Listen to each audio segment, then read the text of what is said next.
মানুষের তৈরি করা আইন দূরীভূত করে আল্লাহর আইন প্রতিষ্ঠার জন্য যারা চেষ্টা চালায় না, আল্লাহ রাব্বুল আলামিন বলেন এরাই হলো মুনাফিক।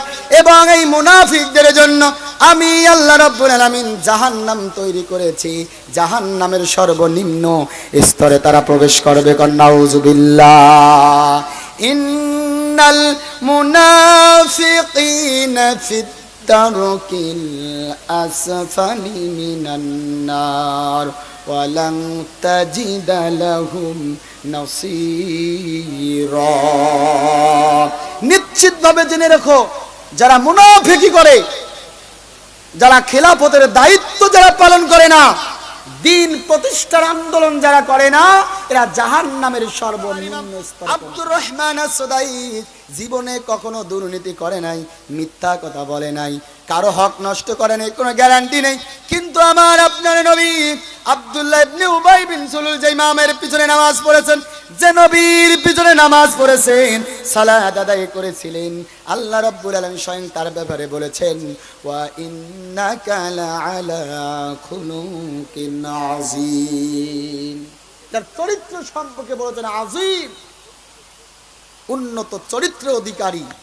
অথচ এত চরিত্রবান ব্যক্তি পিছনে নামাজ পড়ার পরেও ইবাদত করেছে, কিন্তু খেলাফতের দায়িত্ব পালন। কথা বলেন না কেন?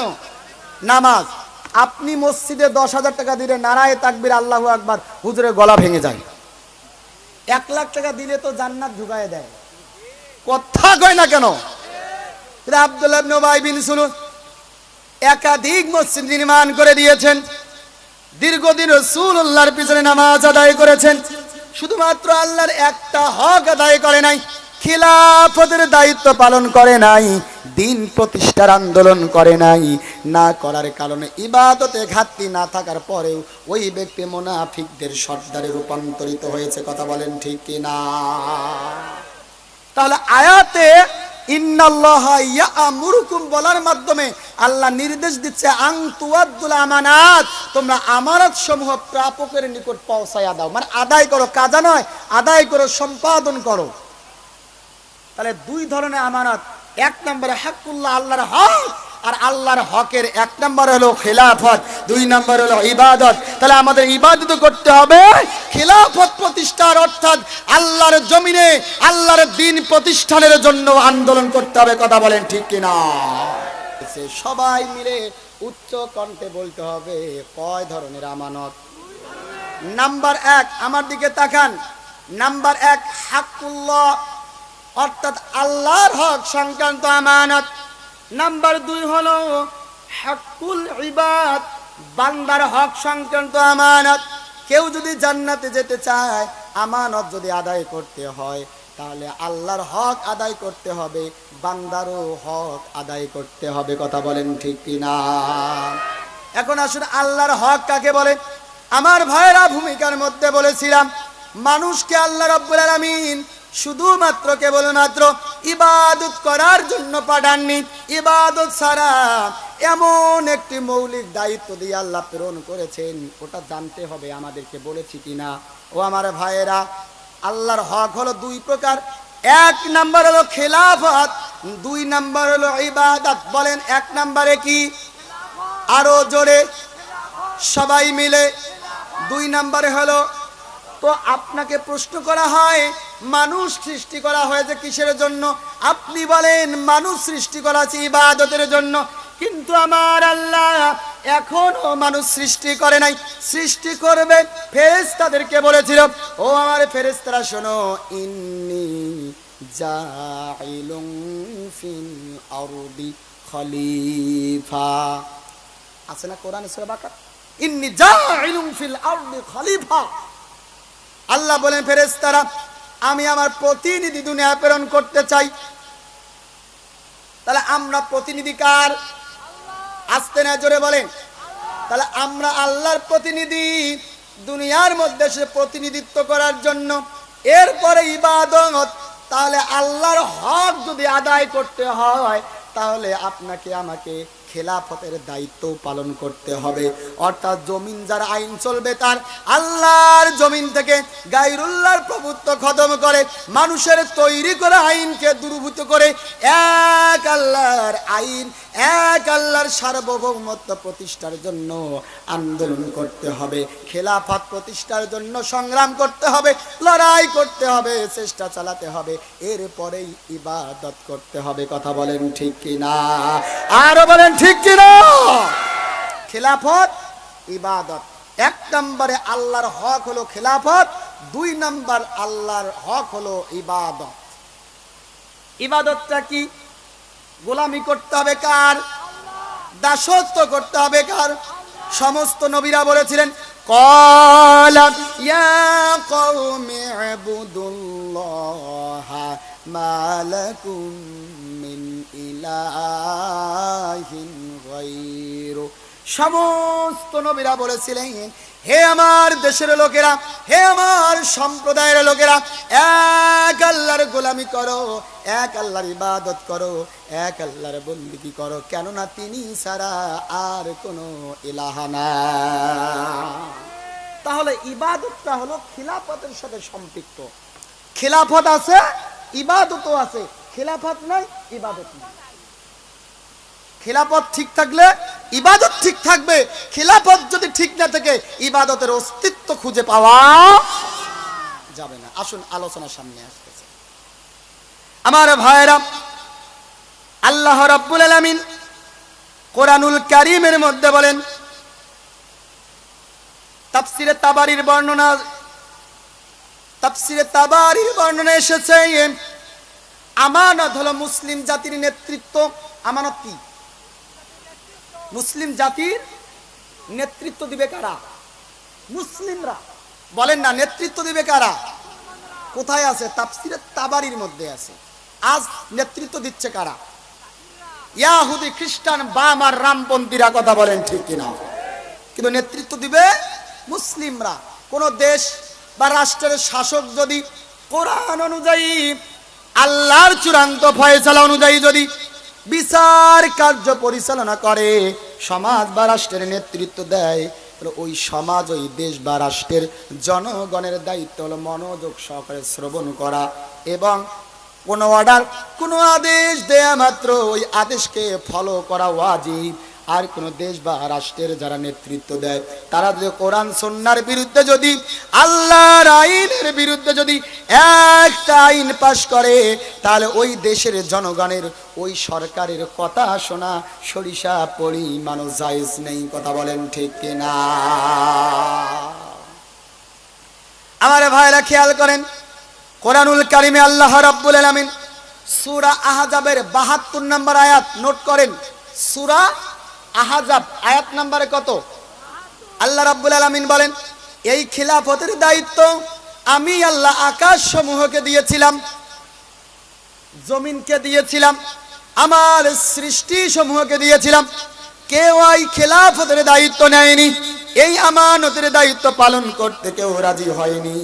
সবাই কম্পিত হয়েছিল, ভয়ে কেঁপে উঠেছিল। আল্লাহ রাব্বুল আলামিন কোরআনুল কারীমে বলেন, ইন্না আরাদনাল আমানাতা আলাস সামাওয়াতি ওয়াল আরদি ওয়াল জিবালি ফাআবাইনা আন ইয়াহমিলনা ওয়া হামালাহাল ইনসানু ইন্নাহু কানা যালুমান জাহুলা। আল্লাহ তাআলা বলেন, আমি এই আমানতকে, অর্থাৎ আল্লাহর হক, খিলাফতের এই দায়িত্ব আসমান সমূহ, পৃথিবী, পর্বত রাজির উপরে পেশ করেছিলাম।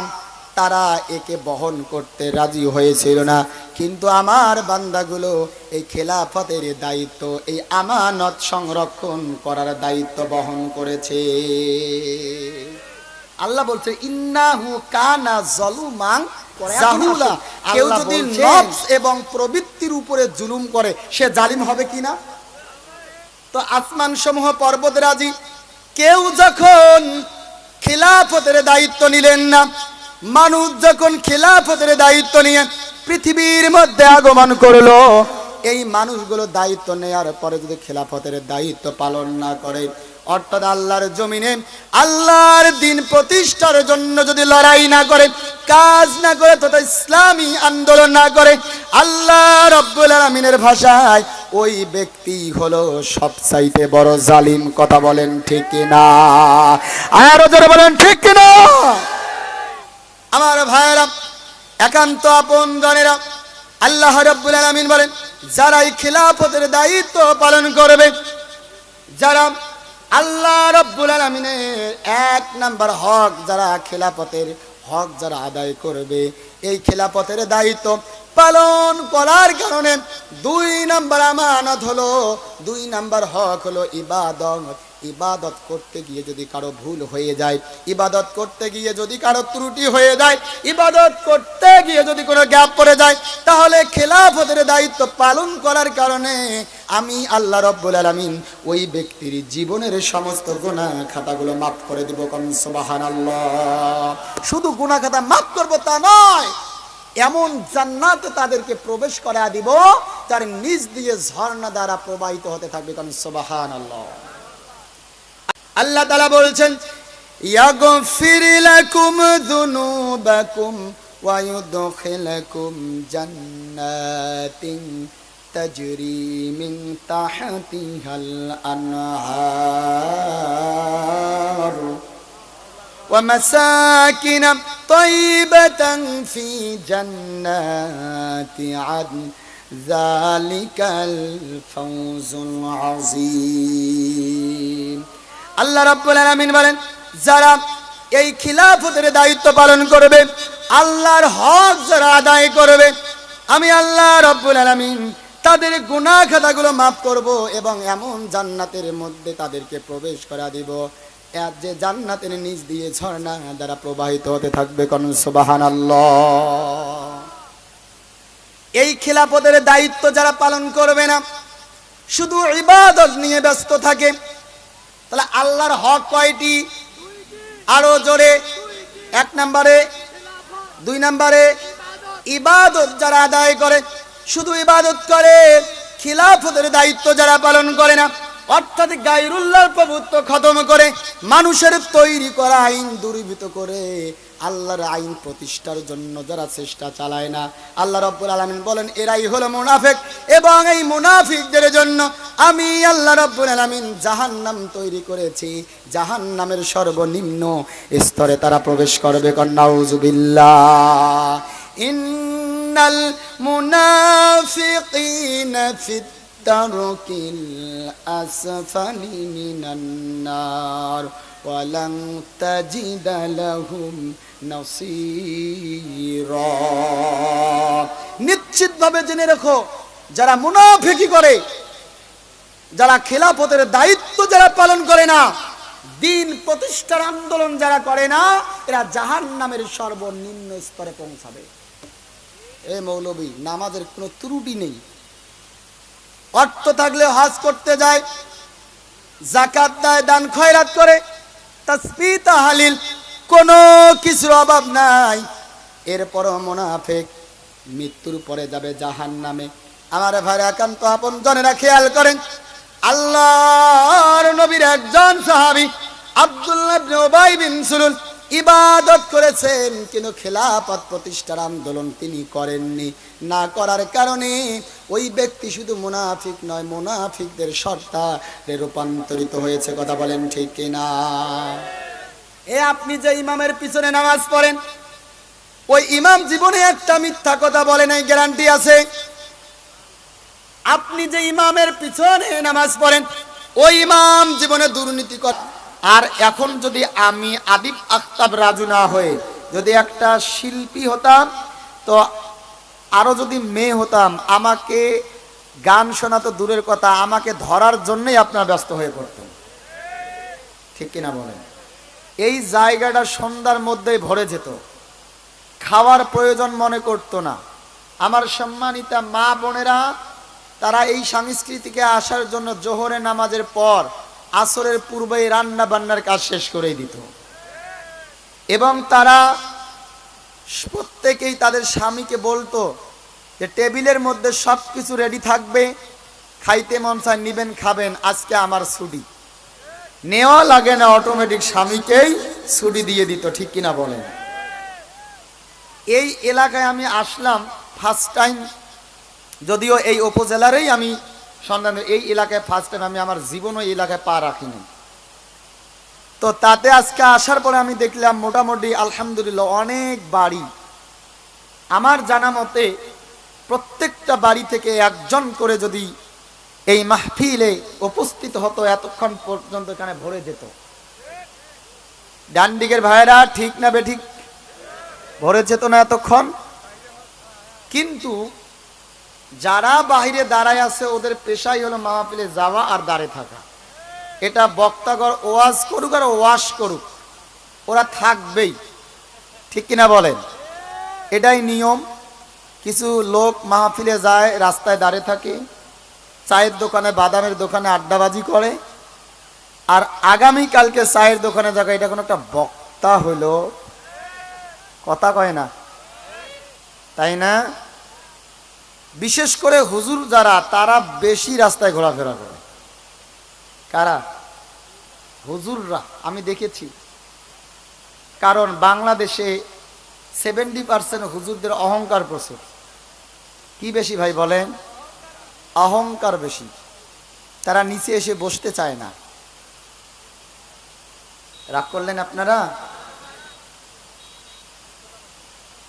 আল্লাহ সুবহানাহু ওয়া তাআলা যাদেরকে পছন্দ করেছেন, ভালোবেসেছেন, কবুল করেছেন, তাদেরকেই কেবলমাত্র এই মাহফিলে আসার জন্য তৌফিক দান করে দিয়েছেন, ঠিক কিনা?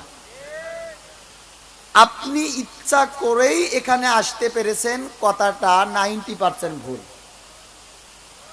10% আপনার নিয়ত ঠিক ছিল, 90% আল্লাহ পাকের কবুলিয়তের বিষয় ছিল।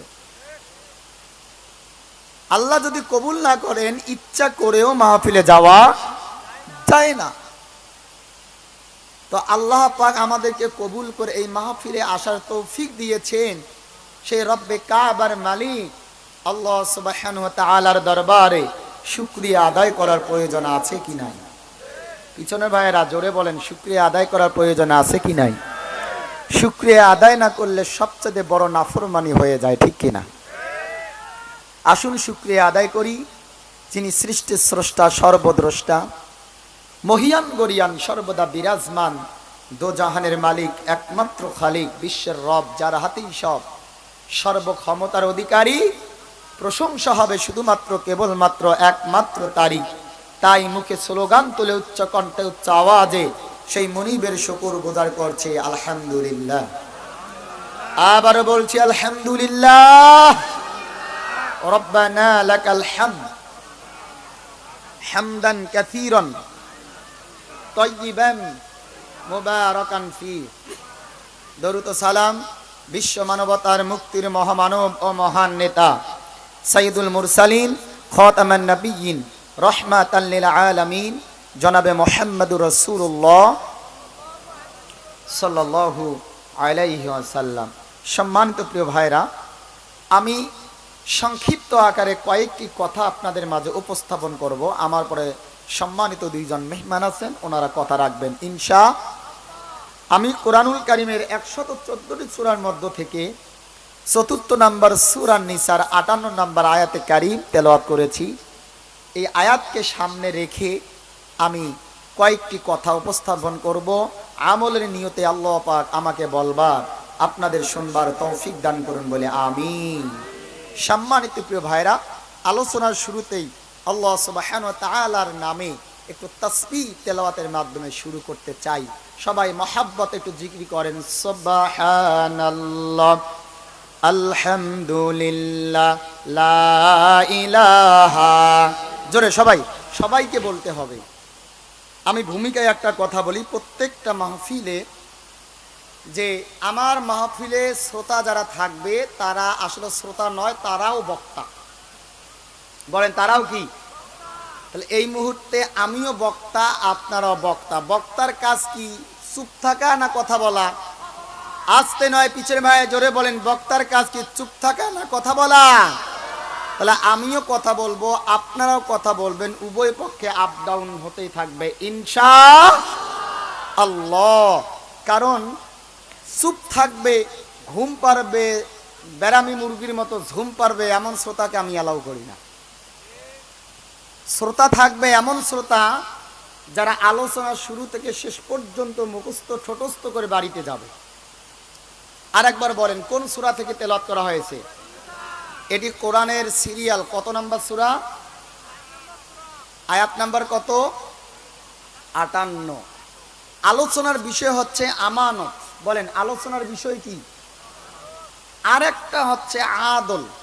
এখানে দুইটি শব্দের উপরে কথা হবে। একটি শব্দ হচ্ছে আমানত, অর্থাৎ আমানত কাকে বলে, কত প্রকার, কি কি। আর একটা হচ্ছে আদল কাকে বলে। এই দুইটি শব্দকে সামনে রেখে আমার আলোচ্য আয়াতের উপরেই আলোচনা হবে। আমার আলোচনায় গর্জন, হুঙ্কার, আজে বাজে সময় নষ্ট এগুলো পাবে না ইনশাআল্লাহ।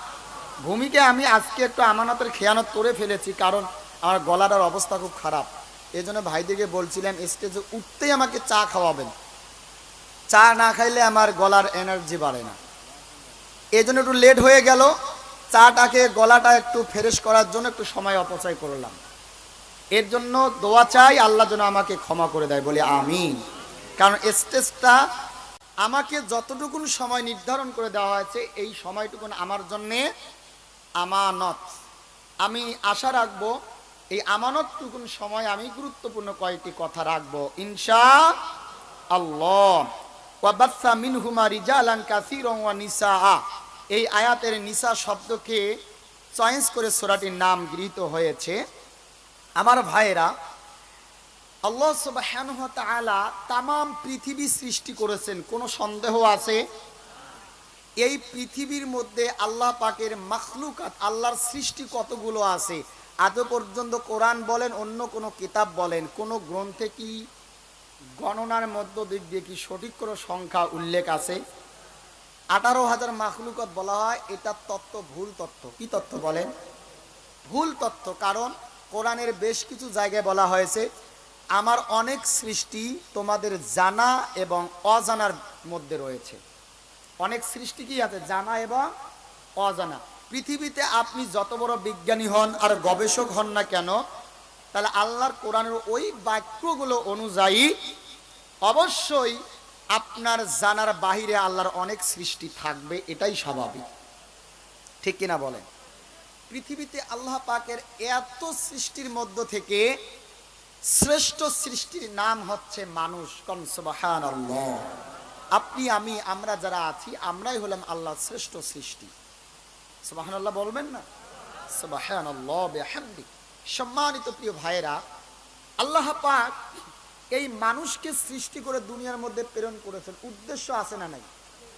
আসতে না, জোরে বলেন, উদ্দেশ্য আছে না নাই? মঞ্চে যে সকল হুজুর আছে জিজ্ঞেস করেন, এলাকায় যে সকল হুজুর আছে জিজ্ঞেস করেন, সবাই বলবে মানুষ প্রেরণ করার উদ্দেশ্য হচ্ছে ওয়ামা খলাকতুল জিন্না ওয়াল ইনসা ইল্লা লিয়াবুদুন। এই আয়াতে আল্লাহ বলছেন, আমি মানুষকে সৃষ্টি করেছি আমার ইবাদত, আমার দাসত্ব, আমার গোলামি করার জন্য। কিন্তু আমার আজকের আলোচনা থেকে আপনারা জানতে পারবেন, আল্লাহ মানুষকে আল্লাহর ইবাদত করার জন্য পাঠান নাই।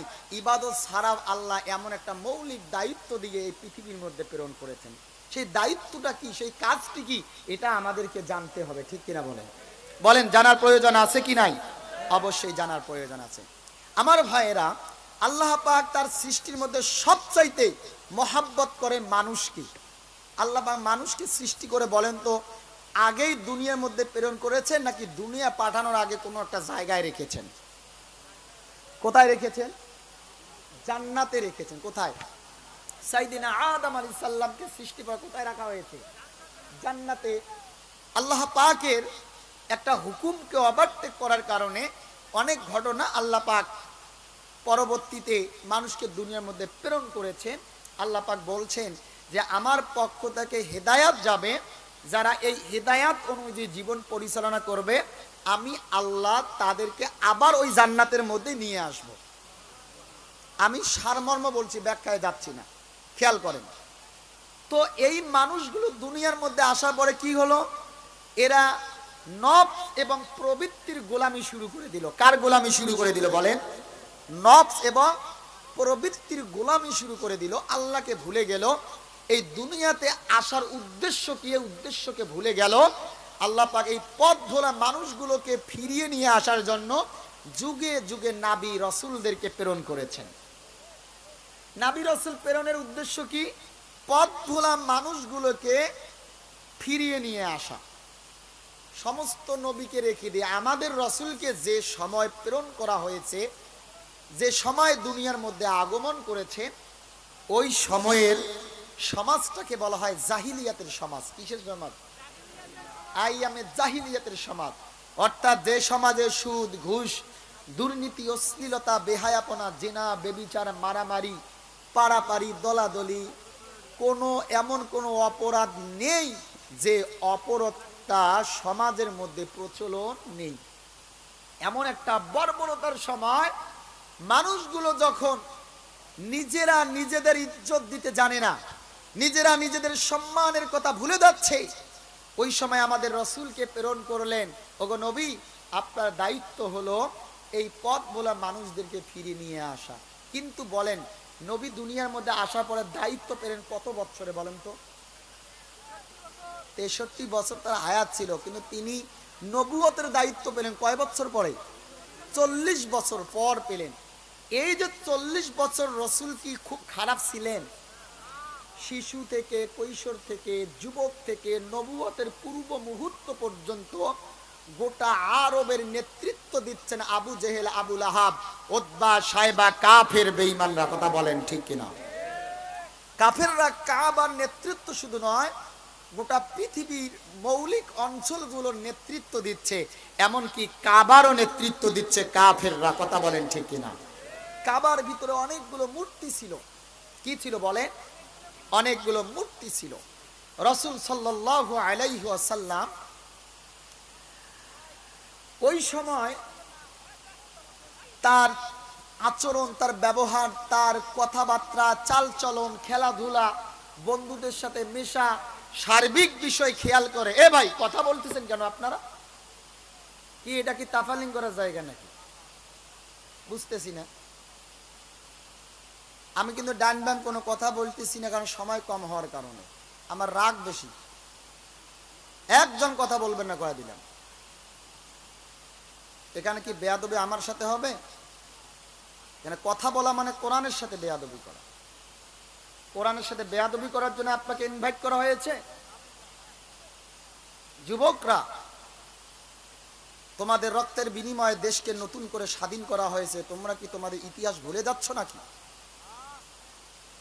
তোমরাই তো এই দেশের মধ্যে সুশৃঙ্খল তৈরি করতেছ, ভুলে যাচ্ছ কেন? আবার বিশৃঙ্খলা তৈরি করতেছ কেন?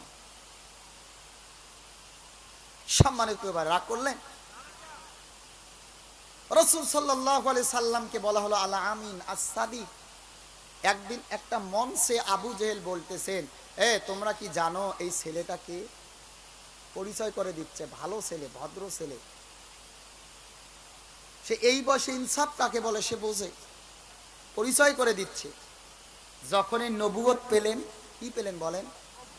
নবুয়ত পেলেন, বললেন আমি আল্লাহর মনোনীত নির্বাচিত নবী, আমাকে তাওহীদ প্রতিষ্ঠার দায়িত্ব দেওয়া হয়েছে, আল্লাহ তাআলার সার্বভৌমত্ব প্রতিষ্ঠার দায়িত্ব দেওয়া হয়েছে। এই দাওয়াত যখন মানুষকে দেওয়া হয়েছে, যে আবু জেহেল স্টেজে পরিচয় করে দিল, আজকে ওই আবু জেহেল নবীর বিরুদ্ধাচরণ করা শুরু করে দিল। কেন দিল? কারণটা হলো আল্লাহ সুবহানাহু ওয়া তাআলা সূরা মায়দায় বলতেছেন, ইয়া আইয়ুহার রাসূল, হে রাসূল, বাল্লিগ, পৌঁছাও, দাওয়াত দাও, তাবলীগ করো, মা উনসিলা ইলাইকা মির রাব্বিক, তোমার রবের পক্ষ থেকে যা তোমার নিকট অবতীর্ণ করা হয়, নাজিল করা হয়, পাঠানো হয়, তা দিয়ে দাওয়াত দাও, তা দিয়ে তাবলীগ করো, তা দিয়ে ওয়াজ করো, নসিহা করো। বলেন, আল্লাহর তরফ থেকে যে ওহী এসেছে, ওহীর নাম কি? বর্তমান যে ওহী আমাদের মধ্যে আছে, এই ওহীর নাম কি? কোরআনুল কারীম। তার মানে আল্লাহ রাসূলকে বলে, গো রাসূল, তোমার নিকট যে আমি কোরআন পাঠাচ্ছি, এই কোরআন দিয়ে মানুষকে দাওয়াত দাও। এখন বলেন, রসুল কি কোরআনের বাহিরে কোনো কথা বলেছেন? আজকের সমাজে আদিব আক্তাব রাজু কেন বিশ্বের সবচেয়ে বড় আলেম কাবার ইমাম আব্দুর রহমান আস-সুদাইস যদি কোরআনের বাহিরে একটা কথা বলে, আব্দুর রহমান আস-সুদাইসের এই কথা শ্রবণ করা মুসলমানদের জন্য জায়েজ নেই। তো আজকে আমাদের বাংলাদেশে যে সকল মৌলবীরা কিসসা, গল্প, আজগবি কাহিনী, পীর সাহেবের কথা, মুরব্বির কথা দিয়ে দোহাই দিচ্ছে, এদেরটা কি হবে বলে? এদেরটাও জায়েজ নেই। আর যার কারণেই তাদের দাওয়াতের মধ্যে কোনো বাধা আসে না, কেউ গালিগালাজ করে না, দাওয়াত দিয়ে তাদেরকে খাওয়ায়। কিন্তু দেখেন যে রসুলের এত প্রশংসা, যখনই রসুল কোরআন দিয়ে দাওয়াত দিচ্ছেন রসুলের উপরে বিরোধিতা শুরু হয়েছে। আজও যারা কোরআন দিয়ে দাওয়াত দেয় তাদের উপরেই বিরোধিতা শুরু হয়ে যায়। কথা বলেন ঠিক কিনা? আসতে না বলেন ঠিক কিনা? আমার ভাইয়েরা, এখন আসেন, কেন দাওয়াত দিলেন? কারণ এটি ছিল তার মৌলিক দায়িত্ব, এটি ছিল তার উদ্দেশ্য, পথ ভোলা মানুষদেরকে আলোকিত পথে নিয়ে আসা। আর কোরআন নাজিল করে দিয়ে আল্লাহ পাক বলছেন, কিতাবুন আনজালনা ইলাইকা লিতুখরিজান নাসা মিনাজ যুলুমাতি ইলান নূর। এই কোরআন নাজিল করার উদ্দেশ্য একটাই, পথ ভোলা মানুষদেরকে অন্ধকারের রাস্তা থেকে ঘোরায়া ফিরায়া আলোর পথ, জান্নাতের পথ, সহজ সরল পথ দেখিয়ে দেয়া। ঠিক কিনা বলেন? এই জায়গায় জুলুমাত, অন্ধকার বলা হয়েছে। এই অন্ধকারের তাফসীর হচ্ছে, অন্ধকারের ব্যাখ্যা হচ্ছে সুদ, ঘুষ, দুর্নীতি, অশ্লীলতা, বেহায়াপনা, জিনা, বেবিচার। এক কথায় যে কাজটা করলে গুনাহ হয়, এই কাজগুলোকে বলা হয় জুলুমাত, মানে অন্ধকার। অর্থাৎ যে ব্যক্তিটা সুদের মধ্যে জড়িত আছে, ঘুষের মধ্যে জড়িত আছে, এই লোকটাকে আলোকিত পথে আনা মানে ওই লোকটা সুদ মুক্ত, ঘুষ মুক্ত, বেবিচার মুক্ত জীবন যাপন করবে। কথা বলেন ঠিক কিনা? যে সুদ থাকবে না, মাদক থাকবে না। কথা বলেন ঠিক কিনা? যে রাষ্ট্রীয় ভাবে মদের লাইসেন্স পাস করা হয়, ওই রাষ্ট্রে কখনো মানুষ আলোর পথে, জান্নাতের পথে অগ্রসর হতে পারে না। কথা বলেন ঠিক কিনা? কোরআন এসেছে একটা সমাজকে, একটা দেশকে, একটা রাষ্ট্রকে আলোকিত তৈরি করা। অর্থাৎ মানুষ যে সমাজে বসবাস করবে, যে দেশ বা রাষ্ট্রে বসবাস করবে, ওই দেশটা, ওই রাষ্ট্রটাই যেন একটা জান্নাতের টুকরা হয়ে যাবে। এখন বলেন, আমাদের দেশে সুদ নাই, তবে আপনাদের এই অঞ্চলটা সুদ মুক্ত। এখানেও আছে, ঘুষ আছে, দুর্নীতি আছে, বেহায়াপনা আছে, পরকীয়া নাই, পরকীয়াও আছে। বাপরে বাপ, স্বামী একটু বিদেশ গেলেই কাম সারা। কথা কয় না? এ মায়েরা, সাবধান হতে হবে তো। তার মানে কোরআনের ভাষায় আমাদের সমাজ হলো অন্ধকার সমাজ, আমাদের বাংলাদেশটা হলো অন্ধকার বাংলাদেশ। এই বাংলাদেশকে, তরুণ যুবক ভাইরা, এই বাংলাদেশকে আলোকিত বাংলাদেশ গড়তে হলে আগামীর বাংলাদেশ কোরআনের বাংলাদেশে রূপান্তরিত করতে হবে। এ বাংলাদেশকে জান্নাতি বাংলাদেশ তৈরি করতে হলে আগামীর বাংলাদেশ ইসলামী বাংলাদেশে রূপান্তরিত করতে হবে। কথা বলেন ঠিক কিনা? তাহলেই এ দেশটা অন্ধকার মুক্ত, জাহিলিয়াত মুক্ত দেশে পরিণত হয়ে যাবে। কথা কন ঠিক কিনা? আমাদের রাসূল যে যুগে আগমন করলেন, মেয়েদের কোনো ইজ্জত ছিল না, মেয়েদের কোনো সম্মান ছিল না। একটা পরিবারে যদি সন্তান প্রসবের পরে লক্ষ্য করা হতো যে ছেলে বাচ্চা প্রসব করেছে, তাহলে বাড়িতে আনন্দ শুরু হয়ে যেত, খুশি, আনন্দ, উৎসব শুরু হয়ে যেত। যদি শোনা যেত যে মেয়ে সন্তান জন্মগ্রহণ করেছে, অনেকে মেয়ে মা দুইজনের গলা টিপে হত্যা পর্যন্ত করেছে। আর রাসূলের দায়িত্ব ছিল আল্লাহর জমিনে আল্লাহর দ্বীন প্রতিষ্ঠা করা, কোরআনকে প্রতিষ্ঠা করা, যাতে করে সকল সম্প্রদায়ের, সকল শ্রেণীর, সকল স্তরের মানুষগুলো যেন তাদের স্বাধীনতা, তাদের অধিকার নিয়ে যেন বসবাস করতে পারে। আজ বলা হচ্ছে বাংলাদেশের সংখ্যালঘু যারা, তাদের উপরে জুলুম নির্যাতন করা হচ্ছে। ভারত কিছু মোদির দোসর কিছু চ্যানেল বাংলাদেশকে নিয়ে অপপ্রচার শুরু করে দিচ্ছে, কথা বলেন ঠিক কিনা? কিন্তু বাংলাদেশের হিন্দুরাও সাক্ষ্য দিচ্ছে, মুসলমান যখন নেতৃত্ব দিচ্ছে, বাংলাদেশের তরুণ যুবকরা যখন নেতৃত্ব দিচ্ছে, তখন আমরা নিরাপদ আছি। শুধু তাই নয়, বাংলাদেশ ইসলামী ছাত্র শিবিরের ছেলেরা আমাদের মন্দির পর্যন্ত পাহারা দিচ্ছে, কথা বলেন ঠিক কিনা? বাংলাদেশের কওমি মাদ্রাসার শিক্ষার্থীরা মন্দির পাহারা দিচ্ছে। ওদের মতো বাবরি মসজিদ দখল করেছে, আমরা কোনো মন্দির দখল করি নাই। এটাই হলো ইসলামের সৌন্দর্য, কথা বলেন ঠিক কিনা? রাসূলুল্লাহ সাল্লাল্লাহু আলাইহি সাল্লাম আগমন করলেন, নেতৃত্ব দিচ্ছে কারা? কাফের গোষ্ঠীরা, স্বৈরাচার জালিমরা নেতৃত্ব দিচ্ছে, এমনকি কাবাও নেতৃত্ব দিচ্ছে কাফেররা। আমার ভাইয়েরা, একান্ত আপনজনেরা, কলিজার টুকরা তরুণ যুবক ভাইয়েরা, গভীর মনোযোগ দিতে হবে। রাসূলুল্লাহর মনটা চায় আমি কাবার ভিতরে ঢুকবো, মনটা ভরে কলিজা ভরে 2 রাকাত সালাত আদায় করব। কিন্তু কাবার নেতৃত্ব দিচ্ছে কাফেররা। 360টি মতান্তরে কম বা বেশি মূর্তি যে কাবার ভিতরে, রাসূলুল্লাহ ইচ্ছা করেও সেখানে প্রবেশ করতে পারতেছে না। আমার ভাইয়েরা, একটু গভীর মনোযোগ দিতে হবে। ওসমান ইবনে তালহা রাদিয়াল্লাহু তাআলা আনহু তিনি চমৎকার ভাবে বর্ণনা দিচ্ছেন।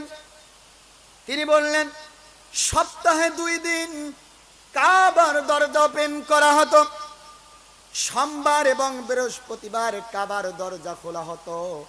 এতে করে ওই সময় কাবার ভিতরে ঢোকার অনেকেই সৌভাগ্য অর্জন করত। হিজরতের পূর্বে একদিন রাসূলুল্লাহর সামনে যখন কাবার দরজা ওপেন করা হলো, কাবার দরজা যখন খোলা হলো, রাসূলুল্লাহ কাবার ভিতরে প্রবেশ করবেন, কিন্তু ওসমান এখনো ইসলাম গ্রহণ করেন নাই। তিনিও কাফেরদের পক্ষ থেকে কাবার দরজার নেতৃত্ব দিচ্ছে। অর্থাৎ কাবার দরজার চাবি ছিল এই ওসমানের নিকট। সে অকাট্য ভাষায় গালিগালাজ করলেন। রাসূলুল্লাহ সাল্লাল্লাহু আলাইহি ওয়াসাল্লাম তিনি কোনো প্রতিবাদ করলেন না। শুধুমাত্র কেবলমাত্র ওসমান তার গালিগালাজ দেখে আমাদের প্রিয় রাসূল ধৈর্য ধারণ করলেন। একটা জবাব শুধু দিলেন আর বললেন, ওসমান শোনো, আজকে তুমি আমাকে কাবার ভিতরে ঢুকতে দিচ্ছ না, বাধা প্রদান করতেছ। কাবার মালিক আল্লাহ সুবহানাহু ওয়া তাআলার কুদরতি পায়ে আমি সিজদা অবনত করব, তুমি আমাকে বাধা দিচ্ছ, সুযোগ দিচ্ছ না রে। শোনো ওসমান, একটা মুহূর্ত চলে আসবে, একটা সময় ক্ষণিয়ে আসবে, এই কাবার দরজার চাবিটা ওই দিন আমি মুহাম্মদের হাতের মধ্যে দেখতে পারবে সাল্লাল্লাহু আলাইহি ওয়াসাল্লাম। ওই দিন আমার মনটা যাকে চাই আমি তার হাতেই এই চাবিটা দিয়ে দিব। ওসমান বললেন, তাই নাকি? যে হ্যাঁ, এই যদি হয় তাহলে ওই দিন কুরাইশ বংশ অপমানিত হবে, লাঞ্ছিত হবে। রাসূলুল্লাহ বললেন, না, বরং ওই দিন আজাদ হবে, সম্মানিত হবে কুরাইশ বংশ। আমার ভাইয়েরা, রাসূলুল্লাহ হিজরত করলেন। কাফেরদের জুলুম নির্যাতনের চূড়ান্ত পর্যায়ে দেয়ালের মধ্যে যখন পিঠ লেগে গেল, আল্লাহ রাব্বুল আলামিনের নির্দেশে হিজরত করে যখন মদিনায় চলে গেল, আমার ভাইয়েরা, মক্কা বিজয় হয়ে গেল। লম্বা ঘটনা, অনেক বর্ণনা, শুধু সংক্ষিপ্ত ভাবে সারমর্মগুলো বলতেছি। মক্কা বিজয়ের পরে ওসমান ইবনে তালহার ওই দিনের কথা মনে পড়ে গেল। সে ভয় পেয়ে গেল, হারে আজকে মক্কা বিজয় হয়েছে, মক্কা তো মুসলমানদের হাতে চলে গেল, আমার হাতে চাবি আছে, এই চাবি তো আর আমার নিকট থাকবে না। সে ভয় পেয়ে চাবি হাতে করে নিয়ে ছাদের উপরে লুকিয়ে গেল, পালিয়ে গেল। রাসূলুল্লাহর নির্দেশ পেয়ে হযরতে আলী রাদিয়াল্লাহু তাআলা আনহু ওসমানের নিকট থেকে জোর করে চাবি কেড়ে নিয়ে আসলেন। রাসূলুল্লাহ যখন আলীর নিকট চাবি চাইলেন, আলী রাদিয়াল্লাহু তাআলা আনহু চাবি দিতে যখন একটু অস্বীকৃতি করলেন, কারণ নবী হয়তোবা চাবিটা আবার উসমানের হাতের মধ্যে দিয়ে দিবে। আমার ভাইরা, সে যখন চাবি দিতে অস্বীকৃতি করলেন, এই চাবিটা রাসূলুল্লাহর নির্দেশে নেওয়া হয়েছে, মানে এখনো পর্যন্ত চাবিটা তার কাছে আমানত হিসেবে রয়েছে। আমানত চাওয়া মাত্রই হকদারদের কাছে দিতে হবে, সম্পাদন করতে হবে।